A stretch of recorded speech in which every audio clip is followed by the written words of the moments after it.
Zoey é a personagem mais fofa de guerreiras do K-pop e conseguiu conquistar os fãs com seu jeito único. Mas será que você realmente percebeu todos os detalhes sobre ela? Queda por caras maus. Zoey pode amar tartarugas, mas quando o assunto é romance, ela tem uma queda sumida por caras maus. E se você é fã de verdade, já percebeu esse detalhe em várias cenas. O tipo dela? Fácil, mistério. Tudo começou lá atrás, na sessão de autógrafos. Enquanto ela estava do lado do Baby Saja, reclamando e soltando umas farpas, bastou perceber que o mistério estava sentado ao lado para mudar completamente. De repente, ela ficou fofa, delicada, quase brilhando mais do que o normal. Foi como se um interruptor tivesse sido ligado. Fãs atentos perceberam na hora. Ali tinha química. E não para por aí. No final, durante a batalha em que as Untrix estão enfrentando os vilões, Oei solta uma das frases mais icônicas do filme. Olhando diretamente para o mistério, ela manda um "você faz o meu tipo, mas tchau". Essa mistura de sinceridade com deboche conquistou os fãs, que até hoje consideram esse momento incrível. Além do que ela foi a única privilegiada a ver o rosto do integrante mais misterioso do Saja Boys.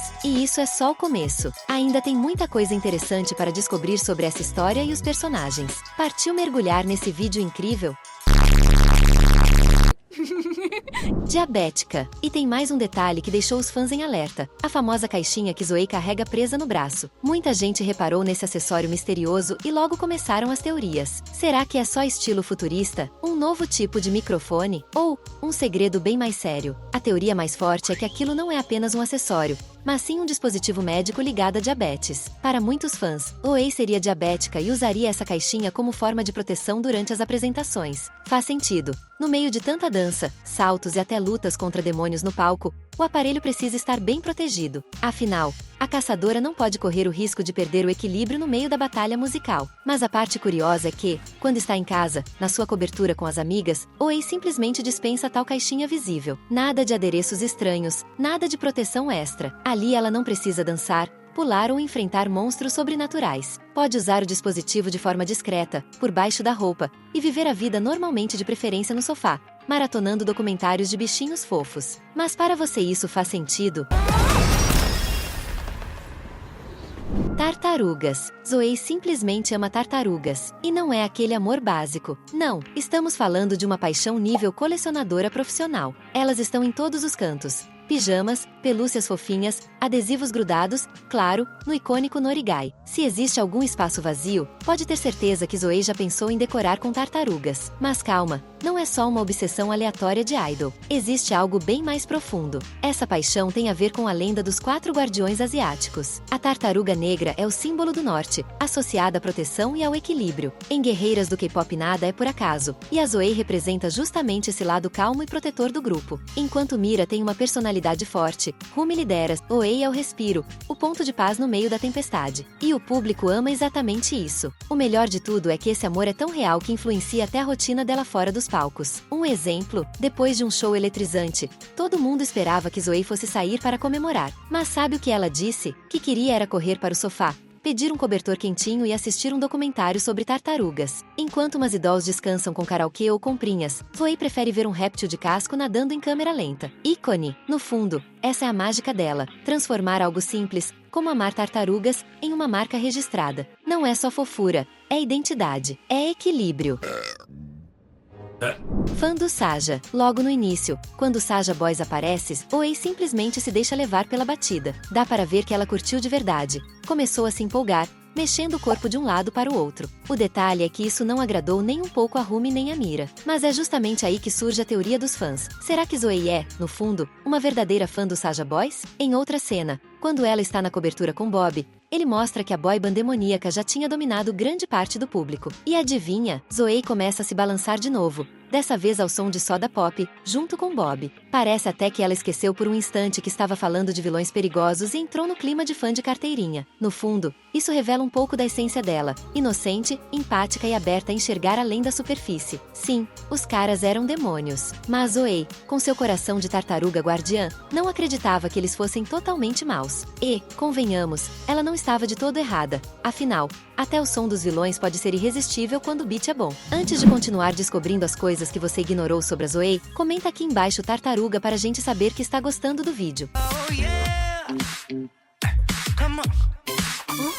Passado. Pouco se sabe sobre o passado de Zoe, e isso nunca foi realmente mostrado no filme. Mas algumas pistas aparecem nas entrelinhas, principalmente na música Brilho. Ali, vemos Zoe dividida, sendo puxada por duas mãos. De um lado, a mão coreana da sua mãe, do outro, a mão americana do seu pai. Essa cena é simbólica e mostra claramente como ela cresceu em meio a duas culturas, sempre tentando agradar aos dois ao mesmo tempo. Nesse processo, acabou se perdendo em sua própria identidade. Muitos fãs interpretam isso como uma referência ao divórcio dos pais, que provavelmente aconteceu quando ela ainda era criança. Zoe teria sido forçada a se dividir entre dois países completamente diferentes, carregando uma bagagem emocional pesada desde muito jovem. A teoria mais comentada é de que o casamento dos pais terminou porque a mãe escondia do pai toda a vida secreta como caçadora. Quando ele descobriu, teria se sentido traído e isso acabou levando ao fim do relacionamento. Como Celine conheceu Zoe? Um dos maiores mistérios do filme e que envolve diretamente a personagem Zoe é como, afinal, ela foi parar na Zoomtrix. A pergunta que não quer calar é, como foi que Celine a conheceu e decidiu convidá-la para ser uma caçadora? Segundo uma teoria bem popular entre os fãs, existem dois tipos de caçadoras, os hereditários e os carismáticos. Os hereditários são aqueles que já têm ligação direta com a linhagem de algum parente que foi caçador antes deles, passando o legado adiante. Já os carismáticos são aqueles despertados pela dor, pessoas comuns que, ao viverem um trauma profundo,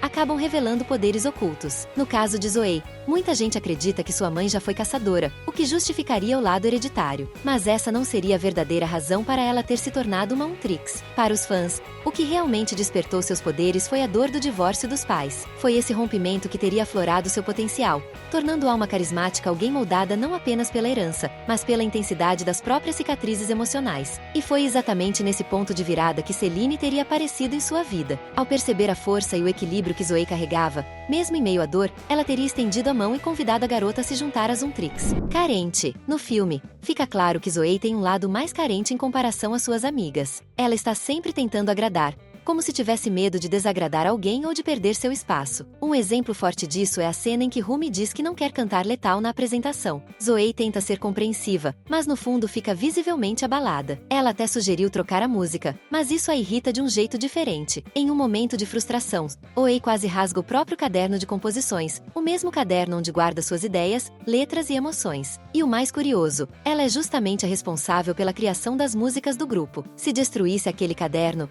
teria ainda mais trabalho depois. Mesmo assim, a dor emocional naquele instante falou mais alto do que a lógica. Muitos fãs acreditam que esse comportamento revela a raiz de sua carência. Zoe teria carregado desde cedo as marcas do divórcio dos pais. Como era filha única, não teve irmãos para dividir a carga emocional ou para servir de apoio. Isso a fez crescer com um desejo maior de ser aceita, reconhecida e querida. E talvez seja por isso que ela tenta equilibrar tudo e todos, mas por dentro ainda guarda esse vazio como se estivesse sempre buscando o amor e a validação que lhe faltaram na infância. Inspirada na Rose. Na criação da Zoomtrix, os diretores buscaram inspiração em vários ídolos reais. E quando falamos da Zoe, a referência mais famosa é quase unânime: Rosé, do Blackpink. Assim como a personagem, Rosé também viveu uma vida dividida entre dois países, carregando essa dualidade cultural que se reflete tanto na sua personalidade quanto na sua carreira. Além disso, as semelhanças visuais e de estilo são inegáveis. Ambas têm aquela aparência fofa e delicada, mas ao mesmo tempo carregam uma força interna que conquista multidões. Não demorou para os fãs perceberem a conexão, enchendo fóruns e redes sociais com comparações entre as duas. A coisa ficou tão evidente que a própria diretora Maggie Kang acabou sendo questionada sobre isso e confirmou que sim, Rosé foi uma das inspirações para dar vida a Zoe. Este é o momento perfeito para você que ainda não clicou em inscrever-se no canal e ativar o sininho. Assim, nenhuma novidade vai escapar. Baixa estatura. Zoe é oficialmente a mais baixinha das Untrix. Dá para perceber isso facilmente nas apresentações. Quando o grupo canta junto no palco, sempre existe aquela diferença de altura sutil, mas visível, entre ela e as outras integrantes. E essa observação não é só teoria de fã não. A própria diretora confirmou que Zoe teria, em média, 1,60 de altura ou até um pouco menos. O mais interessante é que, diferente dos Saja Boys, que foram criados todos a partir do mesmo corpo base e só receberam variações estéticas, com as Untrix o processo foi totalmente diferente. Cada caçadora foi desenvolvida individualmente, com inspirações únicas, para que carregassem identidade própria. Ou seja, nada de copiar e colar com pequenas mudanças. Cada detalhe foi pensado, desde a altura e o estilo até os gostos e manias de cada personagem. Otimismo. Um dos traços mais marcantes da Zoe é o seu otimismo inabalável. Não importa quão difíceis sejam os momentos, ela sempre acredita que tudo vai dar certo. É como se tivesse uma lente especial que só mostra o lado positivo das coisas, às vezes vezes até exageradamente positiva, mas é justamente isso que a torna tão carismática. Um bom exemplo disso acontece quando a Rumi enfrenta um problema de voz. Zoey não hesita, vai imediatamente atrás para ajudar a amiga. Confia plenamente em quem possa resolver a situação, mesmo que o médico Dr. An não seja lá muito confiável. Mas para Zoey, o mais importante é o bem-estar da amiga. Ela não está pensando em si mesma ou nos riscos. Sua prioridade é garantir que a Rumi melhore e continue brilhando no palco. Esse tipo de comportamento mostra por que Zoey é considerado o coração do grupo. Seu otimismo não é só uma característica de personalidade, é quase uma superpoder. Inspira todos ao redor, mantém o grupo unido e, mesmo nos piores momentos, faz a esperança parecer sempre possível. Baby Saja. Além de ser shipada com mistérios, Oei também é alvo de teorias de romance envolvendo Baby Saja. Sim, os fãs estão sempre imaginando cenários e amam criar esses chips. Uma das ideias mais comentadas é que Guerreiras do K-Pop 2 poderia ser uma espécie de versão da Bela e a Fera, onde Zoey tenta conquistar o Baby Saja mostrando a ele um mundo diferente, ensinando a se importar mais com as pessoas e, claro, fazendo com que ele se abra emocionalmente. Agora, convenhamos, se tratando do Baby Saja, essa estratégia parece no mínimo complicada. Ele não é exatamente um tipo fácil de convencer, e muitos fãs já duvidam que essa abordagem funcione. Mas, mesmo assim, essa teoria mostra como a imaginação do público não tem limites. Eles adoram explorar a possibilidade de Zoey equilibrar até mesmo Baby Saja com seu jeito doce, firme e otimista. No fundo, essa combinação de charme, doçura e potencial de crescimento é o que faz Zoey ser tão querida. Uma caçula que ainda vai mostrar toda a força e complexidade que carrega dentro de si. Se animações são sua praia, dá uma olhada nesses 2 vídeos super legais que preparamos. Obrigado por assistir e até o próximo vídeo.